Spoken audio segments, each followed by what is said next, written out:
Welcome to this landscape photography case study of this church in Yamnik in Slovenia. Now, we're here at sunrise. It is almost time for the sun to crest over the horizon over here. It'll be about another 15 minutes or so. And then as that sun comes up, it's going to illuminate the background and it's going to hopefully illuminate the hill that leads up to this church. We have a very obvious leading line that goes up towards this church, which draws your attention to a very obvious part of the frame. And we also have lines going up to the top of the hill that are in the shape of the hillside. We've just arrived here and now it's time to find the best location to shoot from. We've already decided that we're going to use a 100mm lens here.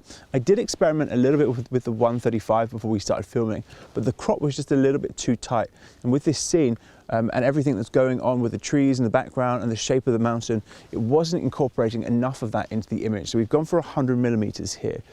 Obviously, this is not a traditional focal length for landscape photography. You typically see much wider fields of views, but we're quite far away from our subject and it's quite obviously still a landscape. So don't be afraid to experiment with different focal lengths. So what I'm going to do now is I'm going to just walk back and forth down this road until I find a spot that I like. I think this spot is pretty good, but I'm a little bit concerned about one thing. If I go too far down this road, you'll see that the top of this church sticks out above the mountain. It kind of cuts that church in half. And if I stay too close to where I am now, well, the spire on that church just sits underneath the ridge of that mountain and it doesn't look that great. It looks like it's being forced in or cut off. So I'm going to walk back and forth here and I'm going to do my best to ensure that that doesn't happen in my photograph while still incorporating as much of this foreground, these trees. There's even some sheep over there at the moment, I think, that we can incorporate into this photograph. So we found the perfect location for this case study and now it's time to go and walk around and see what we can capture and what rules of composition that we can incorporate. So let's go have a look now. Using basic composition, I can see that I want to keep that church in roughly the area of the top right third intersect. And that's making for quite an interesting photograph because we have the leading line going up to it, which is pretty traditional. And we could also incorporate the golden triangle at this place too. I'm just looking around though, and I'm seeing this church over here, and I'm finding that that peak in the background, that one peak of mountain would better line up with the top of this church. So I'm wondering if I should go a little bit further down and see if I can align it there without having the problem of the spire going over the edge of the mountain line.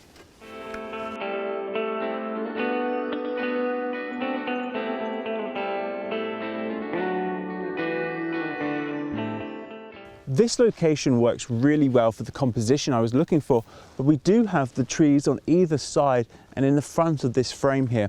And I don't think it makes for a particularly good photograph. I think it's a little bit distracting. Maybe as the sun rises, we can walk up and down the street and see how the composition works with the light that's in the scene. But right now, I think that this is a little bit too distracting to have the trees at the side. It is fairly interesting with the context of the scene, but ultimately, I'm going to first try and find that clean shot.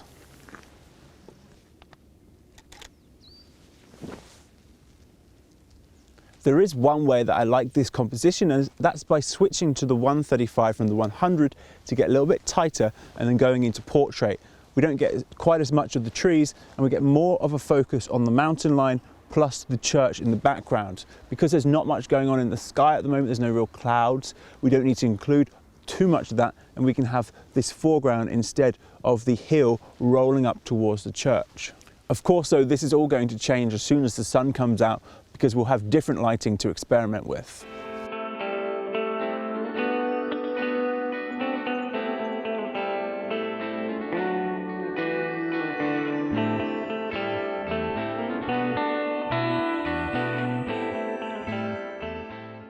This composition seems to work because we've cut out that big peak in the mountain.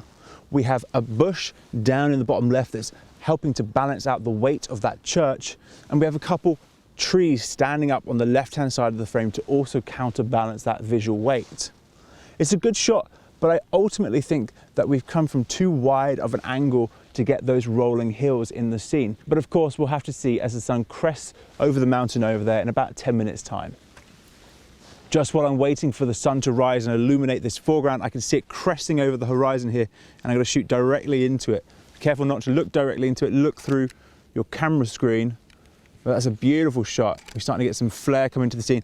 And through these shots, I'm closing down my aperture so it's smaller and smaller because the light is becoming stronger and stronger in this. There we go. Stronger and stronger in this scene. We've just got some great lens flare over the horizon. Some great mist. Some good depth and foreground interest of these mountains and hills. And already you can see that because the sun comes up so quickly, the shots are now not much use because there's so much lens flare in the scene. But wow, we're starting to get some light on this hill over here, so it's time to act quick.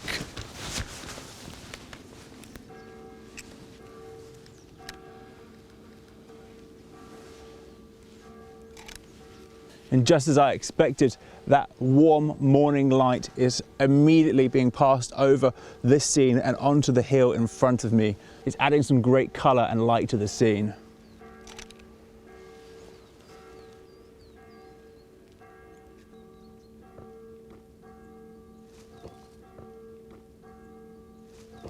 Because of how the light is illuminated onto this foreground and these rolling hills, you can see different areas that are illuminated versus not illuminated. And that's something I want to capture with my camera before it goes away. You can see that as the sun has come up and the light has changed in this scene, the composition changes too. We now have the sun illuminating the scene as well as it still being in the shade. And that's something I really want to capture. And I capture it better from this angle than I would from over there. It's too close to being side on. I want to get at an angle so I can see that the light is coming through. And it's also illuminating these leaves that are sitting in my foreground, which I actually quite like.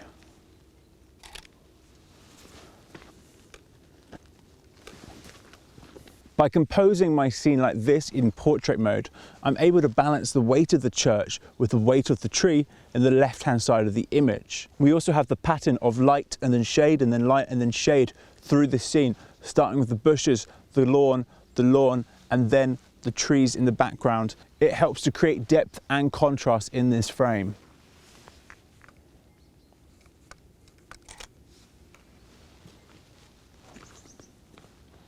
Let's walk back now and see what the composition looks like there now as the light is starting to change in this scene.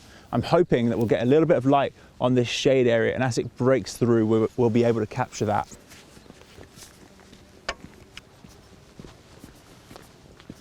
I'll note now that I am still shooting on the 135 here instead of the 100mm, so I've got a tighter crop on the scene. It worked really well over there, and as I walk around, I want to experiment with this lens too.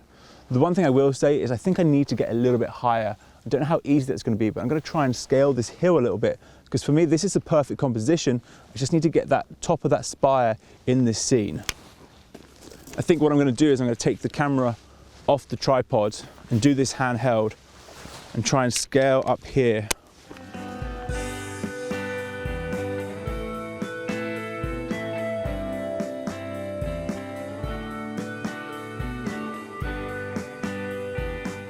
Having scaled the hillside here, I've managed to get a higher and much better vantage point.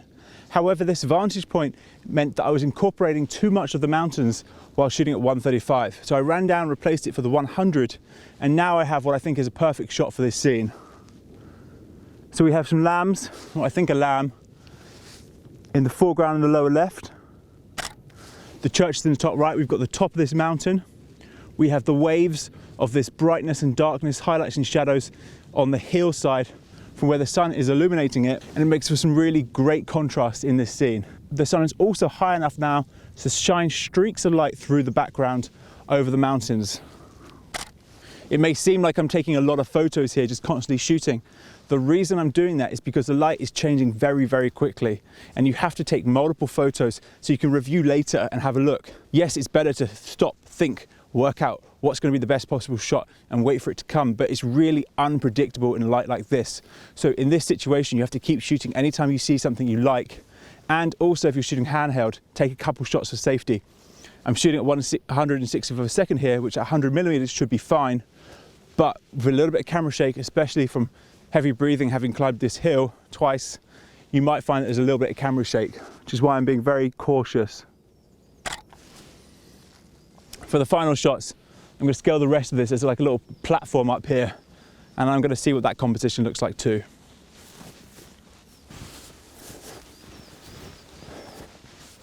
Here we are for the final shot of the scene. I think this is going to be my favourite photo. The main reason is because the steeple of the church is now directly in line with that mountain in the background, that little peak at the top. That alignment helps to resolve the composition and make it more pleasant and harmonious to look at.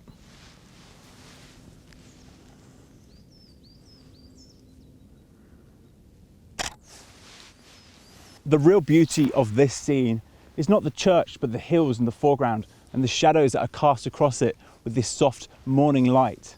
The shape of these hills add depth and interest to the scene, and as a result, I wanted to come up a little bit higher and put my focus on incorporating as much of this hillside as possible into this frame while still capturing the mountain and the church. And I think from this vantage point here, I got the best photo of the day. That's the case study for the church at Yamnik at sunrise. It's been a great fun shooting this morning. It's now about 7:30. The sun has been up for about 30 minutes.